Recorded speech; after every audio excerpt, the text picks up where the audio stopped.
It's all about nutrient efficiency, right? Exactly. I've taught you all the things that you know. Oh, yeah, here we go. I'm Sherry Cook.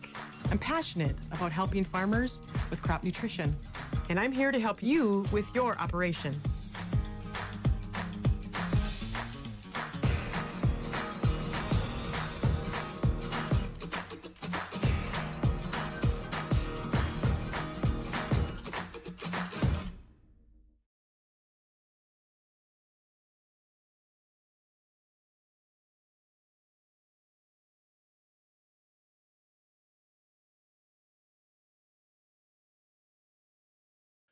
Thank you, Jamie, and thanks for our entire crew here from the Red River Farm Network. My name is Don Wick. We have Tyler Donaldson up front, Jamie Dickerman doing the markets, Jay Rader in the back, Randy, there he is, Randy Conan. We pulled him out of retirement to help us out with Big Iron as well. We're excited to have you here. It's been a great couple days already with Big Iron, and we're we've been looking forward to this conversation all week long. Pleased to have with us the Farm Service Agency Administrator, Bill Beam. Previously served as the Deputy Administrator for Farm Programs during the first go-round with President Trump. A fourth-generation farmer, as I understand it, from Pennsylvania, member of the United Soybean Board, participated in USEC, Soybean Export Council. Bill, great to have you here. Great to be here, and you guys brought me perfect weather this time, so thank you for that. We gotta pull that microphone just a little bit closer. A little bit there. Is that getting better? I'd like to Okay. float the way it looks to us. It's moving on me. Again, excited to have you here. We've got a lot of folks from FSA here as well. I'm honored to have with us the North Dakota State Director, Brad Tickerson, Minnesota State Director, Kurt Blomgren, and South Dakota Director, Roger Chase. I don't know if they're your security detail or eye candy, but it's good to have them with you here today. They like to say they're eye candy, but I beg to differ. Well, it's phenomenal to have them here. Mentioned you're a farm guy from Pennsylvania. Tell us a little bit about your background, would you? I am. So my farm, I grew up about 30 miles west of Philadelphia in Pennsylvania. I like to say we're midway between Philadelphia and Lancaster County, which is famous for the New Holland Machine Company that makes a lot of the hay equipment, but also a lot of Amish in just to the west of me. So my father, my grandfather were traditional livestock farmers where they had hogs and cattle, basically grew just enough to feed our livestock. And then when I took over after I graduated college, I bought a sawdust business and a list of names and that were renting farms, and started running that, and currently we're growing corn, or my son is, I should say, growing corn, soybeans, wheat, got a few head of cattle, and then I have a sawdust business, which is another whole subject that we could get into, but that may be another day. So. And you had a chance to experience agriculture here in the Red River Valley, both last night and this morning, I understand? I did, yes. So last night we went out and we were combining edible beans. I think pinto beans. I is sort of a close cousin maybe to soybeans from what I could see, but it looked like they were a little bigger. I'd never done that before. That was great to experience that. Tickerson family took me out there, and then we had a little meeting after they were done combining with some of the local producers, FSA staff. So that was good. And then this morning, for the first time ever, I got to experience sugar beet harvest, and they were lifting sugar beets, and I got to spend some time with them. I actually got to sit in the tractor that was pulling the lifter. So that was fun. I like sugar, I like sweets, so now I see where it comes from. Nice to get out and get a little mud on the boots, isn't it? Yeah, we might have had a little too much mud on our boots, but that's another story. Well, we're excited to have that chance to show off the crops we have here in the Red River Valley. It's kind of a unique region, our part of the world. We're going to get into some of the farm program stuff and such, but I'd be remiss if we didn't look at some of the big picture issues if you don't mind. Sure. Obviously, everybody at this show would like to get a higher price for their commodity. We're looking at a pretty aggressive tariff strategy right now. What's your take on the focus we have on tariffs, and what does it mean really as we look not only short term, but maybe out the next couple of years? Well, obviously, some of our commodities are suffering quite a bit. The interesting part is I'm told that corn bookings for export markets are at or maybe even record bookings for corn. So maybe the prices aren't necessarily representing maybe what we're marketing. Soybeans might be a little different story. I sympathize with that. I moved my offices. We built a new office in our shop, and we were cleaning out some old file cabinets. And I found an old contract where I was selling corn for like $2.10 a bushel. I actually framed that contract just to remind me of what we came from back in the 80s, if you will. We've been here before. I understand and support the president's initiative to try and right-size some of our trade, and I'm committed to stay there. I also know that the president, Secretary Rollins, is committed to our farmers, and we'll get there. Just give us time. And I hope on the other end of this, our markets are not only better, but hopefully at the end of the day, we actually have the security and the reasonable markets that will be here for a long time to come. How would you say agriculture plays at the White House, or what are their consideration of the farmers that we have here today? So, interesting story. Secretary Rollins has shared with us in D.C. that she is in meetings in the White House sometimes 2 to 3 times a day. To me, I think that's unprecedented. She has the respect of the president, and President Trump listens to her. We know that for a fact. And if nothing else, we have probably the best voice we could have with the president in Secretary Rollins. So I think we're in a good position. Do we all like the current prices of the commodities? No, and they could always be better. But I'm guessing there's probably even some cattle people here that think maybe the price could be just a little better. Is that a true statement, maybe? Very much so. Although they're pretty happy with where their cattle prices have been up until the last week or so anyway in the futures market. Agree. But we always want to do better. As farmers, we're an eternal optimist. If I grow, I remember the first time I seen 200 bushels per acre in a combine. That was many years ago. And now we have an APH on our farm of 200 bushels per acre. You know what? We're not happy. We want to make that 220 bushels per acre for our APH. The same deal with prices. So we're eternal optimists. It's always going to be better. We'll get there, and it will be better someday. I'm curious also about Secretary Rollins. When we're going through the guessing game we have for who's going to be the next secretary, I don't think she was on too many people's bingo cards anyway. She kind of came out of left field for a lot of folks. It wasn't one of the traditional names, but was had a very close relationship with President Trump during the first go-around. Yeah. Yes, it's my understanding that she worked in the White House. She led a think tank that was respected by the White House. And I think probably, we can run the business. I understand agriculture.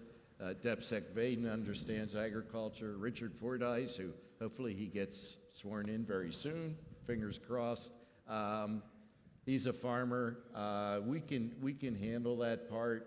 And I'm not taking anything away from the secretary. She's a very smart lady, excellent speaker. If you ever get a chance to go hear her speak, go there. We're very lucky to have her. Yeah, she was here not too many months ago, meeting with the North Dakota Ag Leaders. It's great to have her in our country as well. Speaking of farm shows, Deputy Secretary Vaden was at Farm Progress a couple weeks ago. And out of the conversation with reporters, I believe the subject of a bridge payment came out. Obviously, like we've said, these commodity prices aren't where we'd like to see them. And some of the work from that One Big Beautiful bill won't really kick in till 2026. And so maybe a bit of a helping hand. Are those conversations happening within USDA? We have conversations like that all the time. I mean, I feel my job is to listen. And we have commodity groups come into the headquarters building there at Witten, or I'm in the South building all the time. In fact, I met with various groups yesterday, And I would say that anything is possible at this point. Are we ready to announce anything? By no means, we're not ready to announce anything yet. But the one thing I would say, if you're with, the various commodity groups, associations, or whatever, it's very important that you take the time. And I know maybe if you'd ever done those trips to DC or went out to meet with, your congressional representatives, you feel like, well, I could be time better spent at my farm. I have to tell you that we actually listen to you all when you come in town, and we glean a lot of ideas, and I personally feel that it's very important to do that. So, you know what? Keep telling us what you're feeling, what you're experiencing, what your balance sheets look like, and we want to do the right thing is what I'm trying to say. I mentioned that one big beautiful bill. There's a lot of things in there that had to do with agriculture, many on the tax arena, but also a lot dealing with your agency as well. You want to kind of give us some insight on what you see in that budget reconciliation? Yeah, so we identified inside my shop at the Farm Service Agency, we identified 14 items, and it goes everywhere from reference prices to MALs, market assistant loans. There is a big one that's going to affect a lot of us, I know in Pennsylvania will, is the 30 million base acre increase that we'll be able to implement. Another thing that's coming down the road is we're going to be looking at entities possibly more like you all run your business, where you might have operate as an LLC or an S Corp or something like that. So there's a lot going on.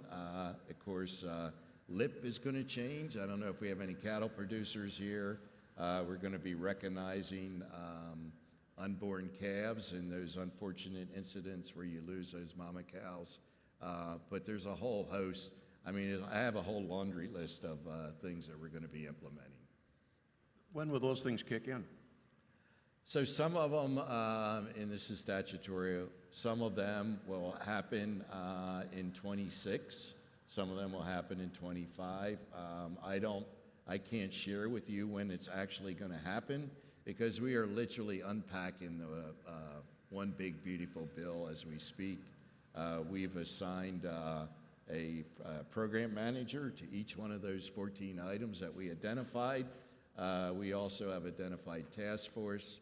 We're bringing people in from all across the country to help us unpack that, make sure every area of the country is being represented, and we are going to have to develop a rule for a lot of it. So it's going to take some time, is what I'm saying.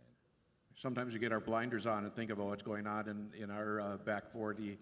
When you think about some of these programs and the breadth and scope we have across the country, it makes a bigger lift.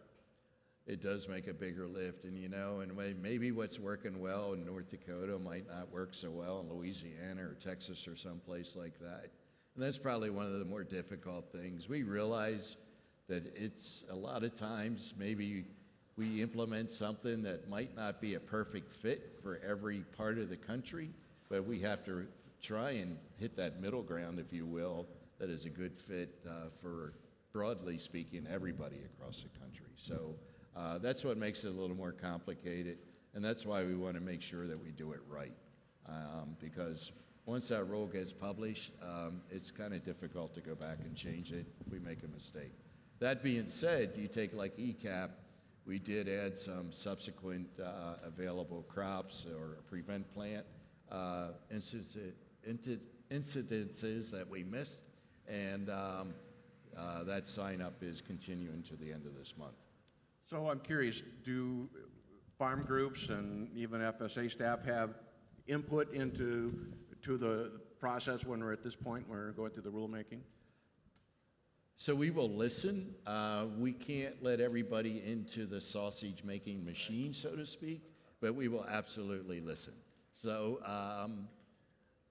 and there's a reason why, some people say, well, Bill, why can't you tell us when you're going to do this or do that? Well, to be fair to everybody, we have to keep some of that stuff internal. So, but like I said, after this event here, if you have something you're passionate about it, I'm more than willing to listen. I should take note, we've got a microphone out if anybody has any questions. We always think the best questions come from the audience, so don't be shy. Give us a wave, and we'll make sure we get those questions answered here with the administrator. Back to that budget reconciliation, it did include an increase in reference prices. First time we've seen that in quite some time. What's that going to mean for our farm community? So ARC PLC, that's going to be a boost for you, unfortunately, and I think this is what DepSec Vaden was referencing. You will not see that until next year or next fall, or when that will actually kick in. But that is going to be a big help. Of course, you're going to need base acres for that to work, and that's another big part of what we're talking about in the big beautiful bill. So explain that. How will that impact it? So Congress has given us the addition of 30 million base acres. So if you're farming land that does not have base currently, we are in the process of developing a program to disperse those 30 million acres across the country. Our goal is to try and do it fairly and equitably across all sectors. We are in the beginning stages of unpacking that and seeing what that might look like. It's going to be a pretty heavy workload for our county offices. We recognize that. We're going to try and, as we develop the program, look for ways to make that as easy on not just the producers, but our staff at the county offices also. We're in this low price environment.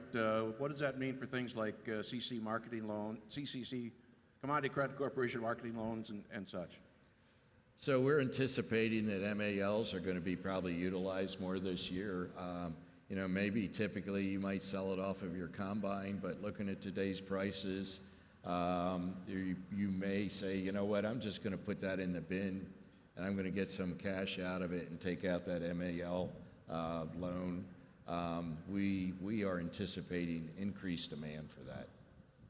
You mentioned the workload, and we're fortunate to have a lot of your staff from our region that's in our chairs today, and we appreciate that. It seems like that conversation comes up. We've had it in the past about the idea of maybe closing FSA offices. Congress gets pretty vocal when that comes up. Where do you see where we're at in the workforce today, and what are we doing moving forward? So the workforce is obviously, as you all know, the government was downsizing some, and in a lot of cases it was justified. We also realize it's not perfect.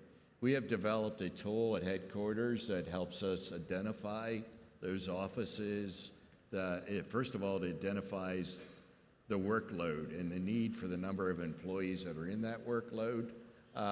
And are to complete that work in a timely fashion. And then, of course, we know how many full-time staff we have in those offices. So we are doing an analysis of that right now. We are on a hiring freeze until October the 15th. So there's really not a whole lot we can do now as far as moving people from out of the department into the Farm Service Agency or our county offices. But we are doing a deep dive into that. And in fact, just this week, we sent some needs or requirements up to the Secretary's office to help us develop those plans going forward. As far as office closures, you touched on that a little bit. We have to get the approval from Congress to close any county office. So there's some county offices that maybe have staff only there one day a week or something like that. Might not be the best situation, but we are essentially,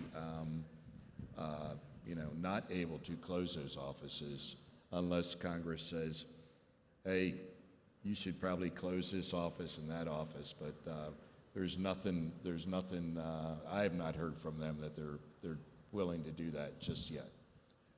There's a lot of headlines we've had regarding USDA reorganization, moving, going from 4,600 to like 2,600 staff in DC out to the 5 regional hubs. Mm-hmm. What's FSA?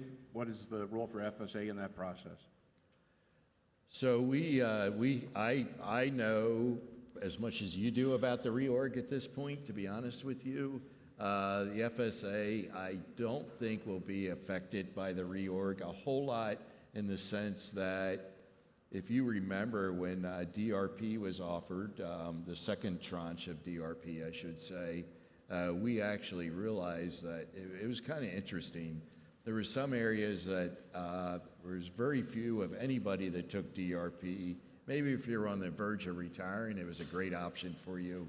But then we had some regions in the country where a lot of people, for whatever reason, decided they wanted to take DRP. And we identified holes with that tool that I just mentioned to you that identifies our work load and the requirements to meet that. So what the Secretary did was he let us actually rescind some of those DRP requests. So based on that, and the fact that we have also the ability to hire some temporary employees to help with relief like SDRP, I'm not anticipating a large impact. As far as headquarters goes, I will say this, so I work in the South Building. It was at one time the largest office building in the world, believe it or not. And probably, I don't even think 50% of the space is currently being used. There's $1.3 billion in delayed maintenance on that building, which is probably I don't know about the number, but I do know there's a lot of delayed maintenance in there.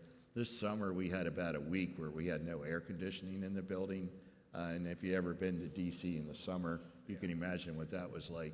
So we needed to do something, and I'm trusting the Secretary to lead us in the right direction. I remember having a conversation with your predecessor, Zach Ducheneau. He talked about the biggest weak link within the agency was the IT area. Have we made advancements in that? Yeah, so that's one of my goals also, and I think it's been a goal for many, many years. In fact, when I was there during Trump 45, we tried to modernize acreage reporting, and we started too late, to be honest with you. This time, when I got there on week 1 or week 2, I reached out to the team and I said, where are we at with modernizing acreage reporting? They gave me a report, and I said, well, I personally want to modernize acreage reporting, and we've been working on it ever since. So we're actually using a lot of experts in DC now, and I feel like this might actually get done. I'm pretty darn confident, and if there's any way to get it done, we're going to push it over the finish line. A lot of the work we're all doing is with that little computer we've got in our pocket, that smartphone. Do you envision a day when we'll be utilizing more of that in our dealings with FSA? That's one of my goals. In fact, I speak about it often. You know, we run green equipment with yellow wheels, and they have an operations center. And I can tell you where every one of my tractors are right now. It's in my pocket. I can tell you how much fuel is in that tractor. I can tell you where it went today and what it did today. We need to take advantage of that technology. We've actually had meetings with various groups on that, and I see that possibly, it just makes sense. Let's use it. And if I can do an acreage report, well, I got auto steer going back and forth in my field. Rather than looking videos, maybe we can do an acreage report. What do you think of that? So that's my goal, to try and get there. So absolutely, we're going to do that. Is it an investment dollar-wise, or what's been the hurdle in some of that? I think the hurdle is, first of all, we had to convert to the cloud. And we had these antiquated systems with these large mainframes and data banks that were, some people would say, maybe somewhat antiquated. And now we're converting a lot of our data to the cloud. And so now we can afford to take some risk. And I think that was a big part of it. We didn't want to break it, so it was easier just to keep fixing it. And I think now we have the ability to actually try and stand up new systems and make it work this time. So, How do you envision the training or the adjustment to that, both on the staff level and to the producer level? well, I've asked them, and I said this is very important. Whatever we create, it's got to have operator ease of use. It's got to be intuitive. It's got to be facial recognition. I can go on and do all my banking on my phone by just holding my phone up to my face. I don't know that we have facial recognition, but that's what I envision. It's got to be super, super easy to use, intuitive, and everybody else is doing it. Hopefully we can get there too. Good deal. And again, take note, if you have a question, give us a wave and we'll get those questions answered. Back to that budget reconciliation bill, I was out in western Dakota's, North Dakota, a couple of weeks ago, and it's very unusual to see green grass this time of year. Last year we were dealing with wildfires and drought, and drought has been more the norm. That big, beautiful bill also includes some enhancements on livestock disaster. Can you shine a little light on that? Yeah, so to qualify, a qualifying drought now, instead of being 8 weeks of D2, will roll down to 4 weeks of D2, and then you can get that first payment. So we made, or I shouldn't say we, Congress really deserves a credit for that. We're get to implement it. But they've made it producer friendly, if you will. So I think that's going to be. I know I'm from Pennsylvania, and our topsoil, we don't have topsoil like you have here. We're lucky to have about that much. And if I have 4 weeks of D2, I got a pretty serious drought. So I think it was the right move, and it's definitely going to be something producers will be able to take advantage of. And western North Dakota are always about a day or two away from drought anyway. But Yeah. it is exciting to have grass this time of year. Those cows have been pretty happy this Good, season. good. We need more beef. Yeah, exactly.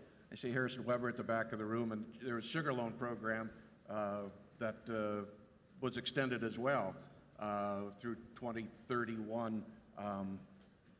Kind of correlates more with market conditions as well, as I understand. Yeah, I think they've definitely made some enhancements. They're going to get some increased loan rates that are going to help them, and I believe there's also a provision in there that would actually increase storage payments to them if we were to own it as a government. So I have to say that the big beautiful bill has a lot of good stuff in it, and of course sugar guys or sugar producers are going to benefit from it also. So now we're looking at Farm Bill 2.0, the skinny bill Congress is looking at trying to put together. A lot of provisions expire here at the end of the month, but certainly a lot of those things don't kick in until the end of the year. Is there involvement between the administration and Congress on that process? Yeah, so they call that TA, technical assistance. Yeah, there's a lot of that goes back and forth. In fact, I was on a call with congressional ag staffers Tuesday afternoon. So that goes on almost a daily basis. I think they realize what's going on. CRP, for example, is expiring that authority to do that. I have to believe that they're going to pick it up and hopefully, get some of those items that are going to expire. What are some of those remaining areas that are left to be picked up in this second version? Well, that's a good question. CRP is the biggest one that comes to mind, and the only reason I know that is we're up against the cap of 27 million acres. We're getting darn close to it. And it was brought to my attention that grassland sign-up has been a huge part of CRP, and with the expiring acres that we have coming next year, we're not going to be able to expand a whole heck of a lot. We still haven't landed on the exact number from the 2025 sign-up, but I would anticipate that Congress will probably want to take a look at that. As mentioned, you were part of the first administration with President Trump. I'm curious, there's been a reliance on ad hoc disaster programs that we've had in our recent history. Have there been some lessons learned over that whole process? What are your thoughts there? I think so. You know, one of the things that we learned is farmers don't want to show their tax return to their county office. I think we got that loud and clear. I think that the relief should reflect the loss that you actually had in the field. So I think that's probably the biggest takeaway from that. There's always software enhancements we can make, ease of applications. I think SDRP stage 1 was pretty simple. It got a quick turnaround. I think we're over $5 billion in payments already. So yeah, whenever we can make it easier on our staff and our producers, that's always a win. But I think it's also important that we want to have integrity at the same time. Do you see that you've been able to tailor some of these disaster programs to a regional level? When I look at things here in the Northern Plains, it's certainly different than what you'd have on both coasts or what have you.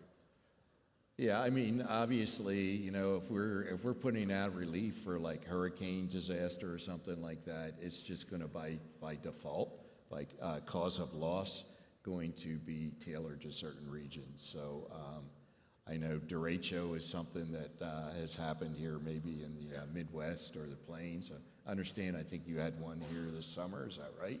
We did late June. Yeah. So I think. Just by the cause of loss, it will naturally be defaulted to you know, certain regions of the country. A good point. Storage is going to be at a premium this year anyway. We're also going to be, we lost a lot of storage because of that wind event that we had in late June. Are there assistance for grain storage, those kind of things for a producer? So farm storage facility loans is a huge it's a huge tool, if you will. We've used it at my farm. If you're thinking about storage or thinking about, it's a little late to build a bin this year, but if you're ever thinking about storage, I strongly encourage you to visit your county office and find out you know, all the rules, if you will, that go with that program.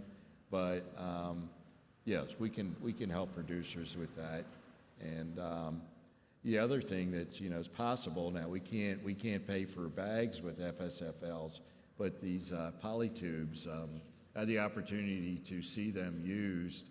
In fact, I traveled to Argentina many years ago, and in certain climates they work pretty darn well. But so, you know, there's temporary possibilities that you could also use for grain. But I will say, and I said it, but I did allude to it, we can't give you a loan to buy a bag because it's a one-time, one-use. But We don't often talk about the lending side of FSA.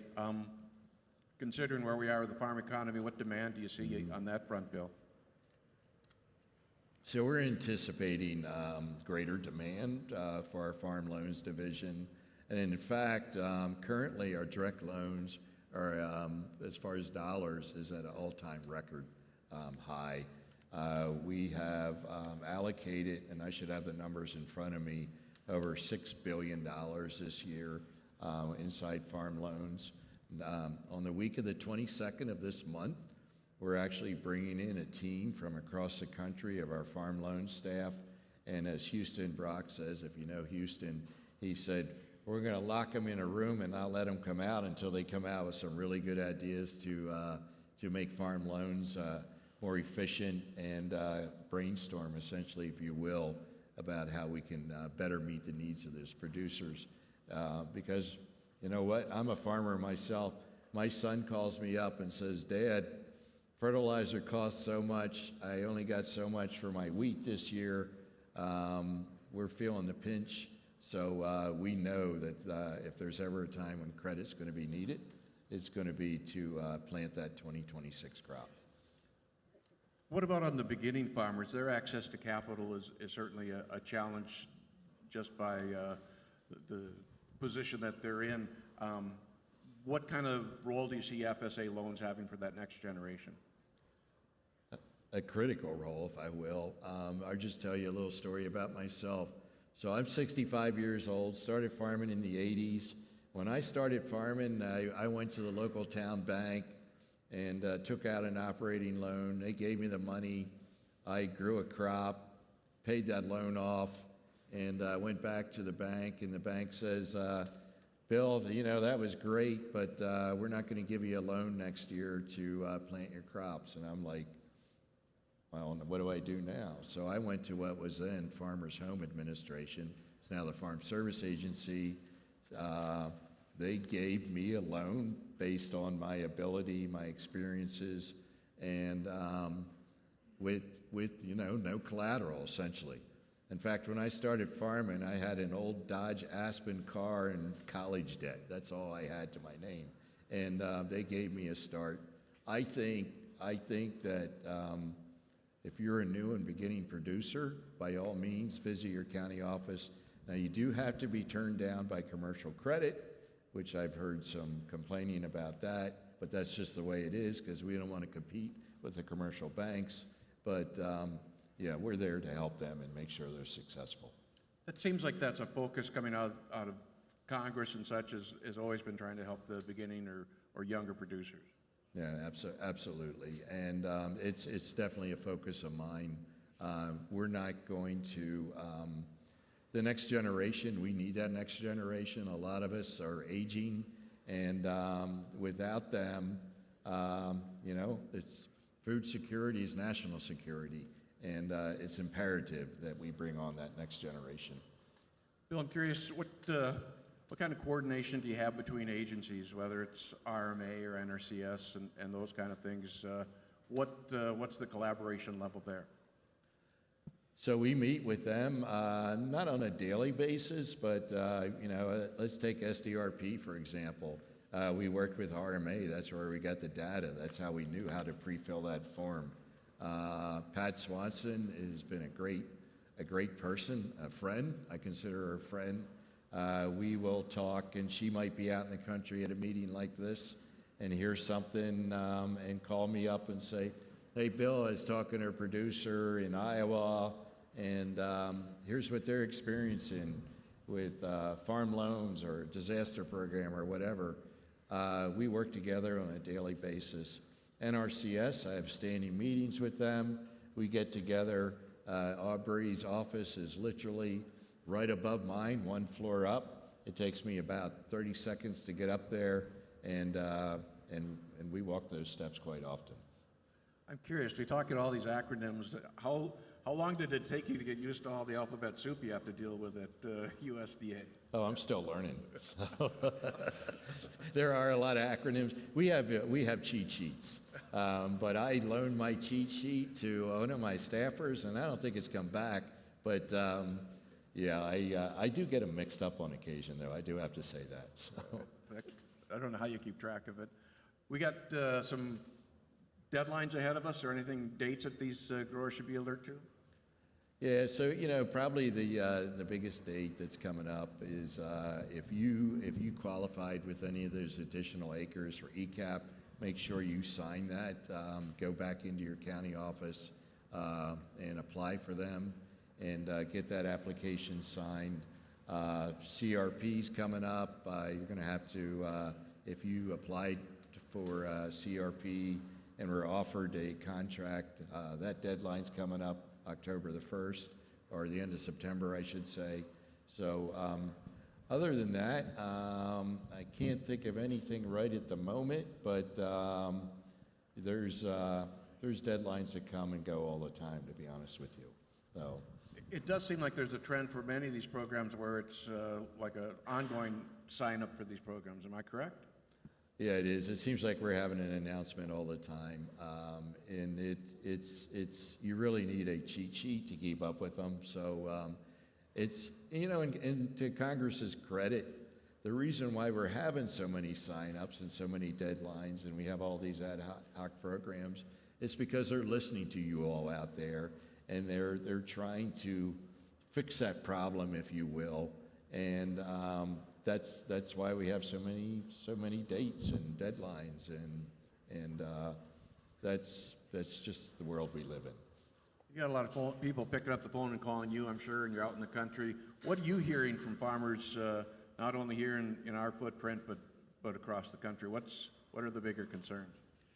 I'd say if I was to say one single item right now is the spread between inputs and commodity prices. Obviously, a lot of producers are worried about commodity prices. We're hearing from our farm loan staff that there's some parts of the country where they expect to lose $150 an acre on corn this year.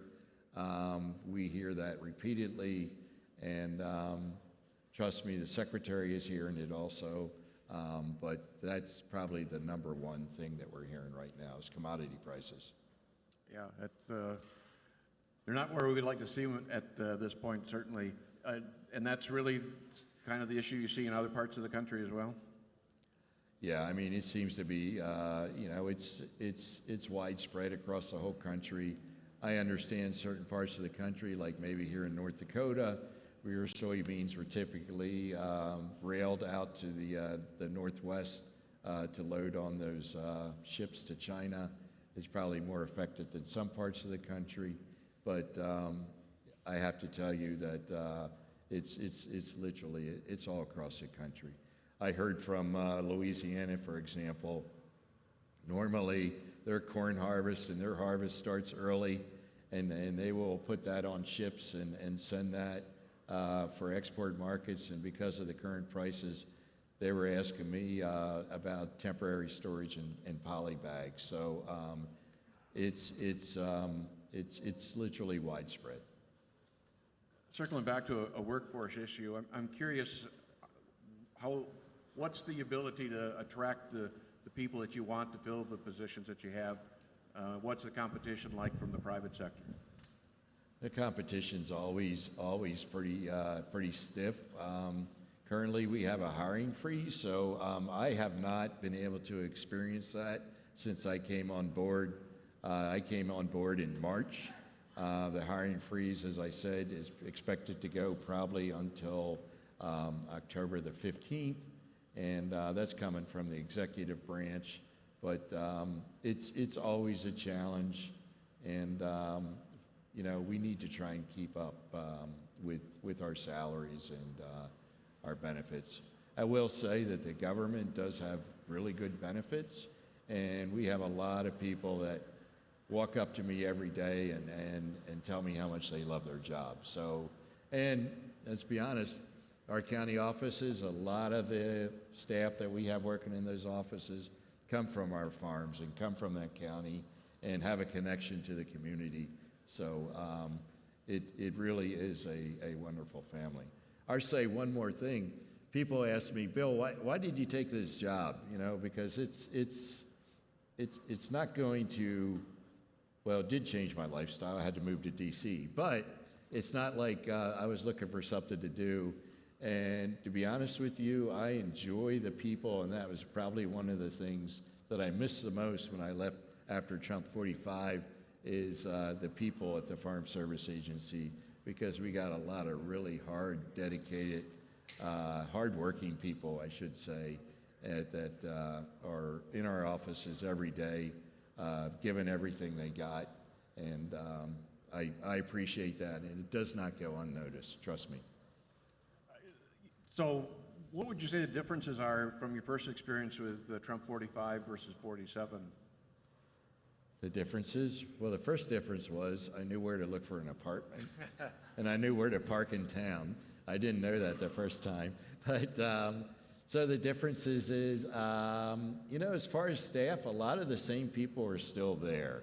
I would say that this time there's probably, I would say maybe not quite half of us were there during Trump 45. So people like myself or Brad, we had experience and we could hit the ground running. The first time you mentioned acronyms, when they spoke in acronyms, I had no idea what they were talking about half the time. At least now I can keep up with the conversation, and it's been a huge advantage. And I think that's why we're going to be much more effective this time. I mentioned modernizing acreage reporting. We didn't wait till we were 2 years into it and realized that this is something that really needs to be done. I realized it on day 2 that this is something that needs to be done. So I think that's probably the biggest advantage is we sort of had the experience. With Doge and reorganization, is there any concern about losing some of that institutional memory that we may have in the agency? Well, that's always a concern, and every time, first of all, we're all replaceable. We've lost presidents in this country, and the country's still here. But we have tried to be where we have the opportunity to be proactive, get somebody alongside of that person that may be taking retirement, and get them to mentor that employee. I think that's just a good, sound business practice, no matter what you're doing. But we've been doing that wherever possible. So Doge has gotten maybe, I think, an unfair portrayal in the press. I'll just tell you a Doge story. So Doge, a lot of them are IT people. And, let's go back to Elon Musk. He's not there anymore, but let's face it, he's an IT guy, he's techie. And I met some Doge people inside the department, and I work with them on almost a daily basis.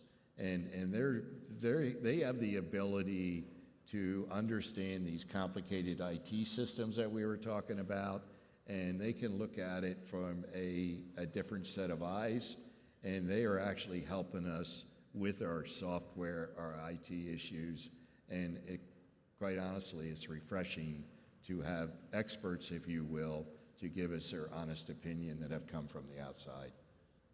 So as you look as you move forward, any goals that you have beyond the, say, the modernization on some of the IT stuff that you see in the agency? Yeah, so I think I've summed it up in some of my little stump talks where modernizing acreage reporting is my #1 goal. Number 2, we want to try and modernize farm loans. Once again, we have some IT systems that could definitely use some touching modernization. We're also looking to streamline processes, which we have already rolled some of them out. There's going to be training on more, and we've identified processes that'll save our staff upwards of over 200,000 man hours per year. Now that's across the whole country, but that's huge. And the reason why that's so huge is rather than having them sit in an office and doing paperwork, those are hours that can be spent with our producers and helping them to have a successful application and hopefully a successful farming operation. So that would be goal number 2, is to try and make us more resemble maybe some of our commercial banks with those modernizations. And then my 3rd goal is to just get all these programs out in a timely fashion, whether it be the American Relief Act, which we're, ECAP, SDRP, ELRP, and all the various block grants. We want to get them out timely. And now we have the One Big Beautiful Bill Act, which we're working on and unpacking as we speak. So, and I should mention that the same people that run all of our normal programs, whether it's, your safety net programs or your farm loans or whatever, they're also the people that have to implement all these ad hoc disaster programs and also are working to implement the Big Beautiful Bill. So they got a lot on their plate. They're amazing, and I am there as a farmer, keeping farm eyes on it, if you will, trying to help them move it along with the viewpoint of a real farmer. So that hasn't always been the case in administrations where there's been farmers in those roles. You mentioned Fordyce and some of the others that have that true ag background. Is that unusual from your viewpoint? Well, I was not there before Trump 45. I was told it was very unusual. A lot of times it was people that would come down either from, congressional, they worked on the Hill, or academia, or et cetera, but, or various, producer group associations, which is still true. we need them. But I remember during Trump 45, there was a conscious effort to get real farmers from across the country in those positions. You take, well, you mentioned Richard Fordyce, a farmer from Missouri. Bill Northey was a farmer from Iowa. I was a farmer from Pennsylvania. Peggy Brown, previous DAFO, was a farmer from Oregon. We were farmers from literally all across the country, and I think that's important. I don't need to know all the details. I don't need to be able to type 50 words a minute, but I do need to know how to talk to a farmer and how farmers view things. And I think that's ultra important. It's also important. We've got folks like Brad and Kurt and Roger, also farmers.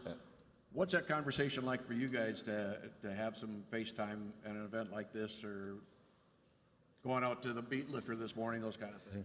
Well, the first word I would use is it's fun to work with them. So farmers share a common language. I had the opportunity when I was on the soybean board to literally travel around the world, and we all speak a common language. We've all had the experience of that calf that died that you were counting on, or that crop that was either we had flooding or we had a drought or whatever. That is something that is universal across the world that we can experience, and we can sympathize with them, and we can also understand and learn from each other. And I think that's probably the best thing that we do, is we all learn from each other. I told our SEDs when they come on board, and I interviewed some, and they said, well, I never worked in government. I'm really worried about this. And I would say to them, don't worry, you have lots of peers. Call Brad Tickerson, he'll help you. There you go. That's a good lesson for all of us, I think, Exactly. probably, right? He's in my cell phone anyway. So any final thoughts? We're running out of clock here. Any message you want, a take-home message for these folks? No, I just want to say thank you to everybody for what you do.